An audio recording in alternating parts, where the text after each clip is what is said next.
PCS current news में आज का हमारा विषय है भारत की पहली जंगल सफारी विस्टाडोम ट्रेन। सबसे पहले देख लेते हैं पूरे एपिसोड में किन किन मुद्दों पर बात करेंगे। सबसे पहले जानेंगे चर्चा में क्यों विस्टाडोम जंगल सफारी ट्रेन की विशेषता, दुधवा राष्ट्रीय उद्यान, करतनिया घाट वन्यजीव अभ्यारण्य, किशनपुर वन्यजीव अभ्यारण्य, Uttar Pradesh eco tourism development board और अंत में देखेंगे एक अभ्यास प्रश्न को। तो चलिए शुरू करते हैं। हालिया खबरों के अनुसार भारतीय रेलवे और उत्तर प्रदेश सरकार ने भारत की पहली विस्टाडोम जंगल सफारी ट्रेन की शुरुआत की है। अब जानते हैं विस्टाडोम जंगल सफारी ट्रेन की विशेषता के बारे में। यह पहल करतनिया घाट वन्यजीव अभ्यारण्य को दुधवा टाइगर रिजर्व से जोड़ेगी। इससे यात्रियों को राज्य की समृद्ध जैव विविधता का अनुभव करने का मौका मिलेगा। वर्तमान में यह सेवा सप्ताहांत पर संचालित होती है, लेकिन इसे दैनिक परिचालन में विस्तारित करने की योजना बनाई जा रही है, जिससे यह वर्ष भर अधिक आगंतुकों के लिए सुलभ हो सके। यह योजना उत्तर प्रदेश के इको टूरिज्म बोर्ड की एक गंतव्य 3 वन थीम का हिस्सा है। इसका उद्देश्य दुधवा राष्ट्रीय उद्यान, करतनिया घाट और किशनपुर वन्यजीव अभ्यारण्य को एक संयुक्त पर्यटन स्थल के रूप में लाना है। अब जान लेते हैं दुधवा टाइगर रिजर्व के बारे में। यह उत्तर प्रदेश के तराई क्षेत्र में भारत नेपाल सीमा पर लखीमपुर खीरी जिले में स्थित है। अपनी समृद्ध जैव विविधता के लिए जाना जाने वाला यह स्थान बंगाल टाइगर, भारतीय गैंडे, दलदली हिरन, तेंदुए और कई पक्षी प्रजातियों का घर है। तराई आर्क लैंडस्केप का हिस्सा, जिसमें शामिल है दुधवा राष्ट्रीय उद्यान, किशनपुर वन्यजीव अभ्यारण्य, करतनिया घाट वन्यजीव अभ्यारण्य। ये 3 क्षेत्र प्रोजेक्ट टाइगर के अंतर्गत दुधवा टाइगर रिजर्व का निर्माण करते हैं, जो राज्य में रॉयल बंगाल टाइगर्स की अंतिम व्यवहार्य आबादी की रक्षा करते हैं। दुधवा राष्ट्रीय उद्यान और किशनपुर अभ्यारण्य 1987 में तथा करतनिया घाट 2002 में इसमें शामिल हो गए। अब जान लेते हैं करतनिया घाट वन्यजीव अभ्यारण्य के बारे में। यह उत्तर प्रदेश के बहराइच जिले के ऊपरी गंगा मैदान में स्थित है, जो 400.6 वर्ग किलोमीटर में फैला हुआ है और इसका पारिस्थितिकी तंत्र समृद्ध और विविध है।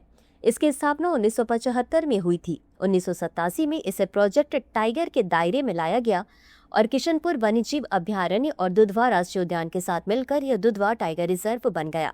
करतनिया घाट वन्यजीव अभ्यारण्य को बाद में 2008 में बाघ अभ्यारण्य घोषित कर दिया गया। इसमें चीतल, हिरन, जंगली सुअर, बाघ, हाथी और तेंदुआ जैसे जानवर और घड़ियाल, गैंडा, गंगा डॉल्फिन, दलदल हिरन, हिस्पिड खरगोश, बंगाल फ्लोरिकन और गिद्ध जैसी लुप्तप्राय प्रजातियां पाई जाती हैं। जान लेते हैं किशनपुर वन्यजीव अभ्यारण्य के बारे में।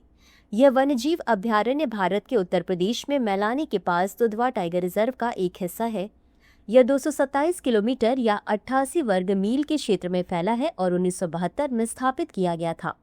किशनपुर की वनस्पति दुधवा से मिलती जुलती है, जिसमें घने तटवर्ती जंगल और साल, सागौन और जामुन जैसे नम पर्णपाती पेड़ है। लाल कलगीदार pochard, mallard, dabchick, grebe, common pochard, pintail, shoveler, river tern, white eyed pochard, spoonbill, egret, snakebird, heron, black necked stork और कई अन्य पक्षी प्रजातियां अक्सर ताल में पाई जाती हैं। अब जान लेते हैं Uttar Pradesh eco tourism development board के बारे में। इसकी स्थापना अगस्त 2022 में पर्यटन विभाग के तहत कई विभागों के सहयोग से की गई थी, जिनमें पर्यटन, वन, आयुष, ग्रामीण विकास, सिंचाई, शहरी विकास, कृषि, बागवानी, खेल और परिवहन विभाग शामिल है। इसका उद्देश्य उत्तर प्रदेश में पारिस्थितिकी पर्यटन को बढ़ावा देने के लिए पर्यटन विभाग तथा पर्यावरण, वन एवं जलवायु परिवर्तन विभाग के बीच सहयोग को बढ़ावा देना है। साथ ही आगंतुकों को उच्च गुणवत्ता वाले अनुभव प्रदान करने हेतु पर्यटन उद्योग का विकास करना है। इसका मुख्यालय लखनऊ में स्थित है। इसी के साथ अंत में देख लेते हैं आज के अभ्यास प्रश्न को। दुधवा टाइगर रिजर्व के संदर्भ में निम्नलिखित कथनों पर विचार करें। 1. ये उत्तर प्रदेश के तराई क्षेत्र में भारत नेपाल सीमा पर लखीमपुर खीरी जिले में स्थित है। 2. यह स्थान बंगाल टाइगर, भारतीय गैंडे, दलदली हिरन, तेंदुए और कई पक्षी प्रजातियों का घर है।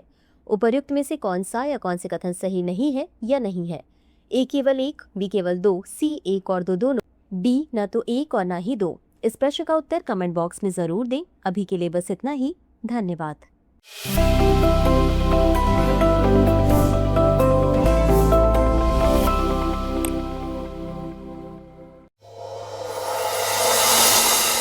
डियर व्यूअर्स, अपने एग्जाम की तैयारी को और बेहतर करने के लिए हमारे चैनल को लाइक, शेयर और सब्सक्राइब करना न भूलें।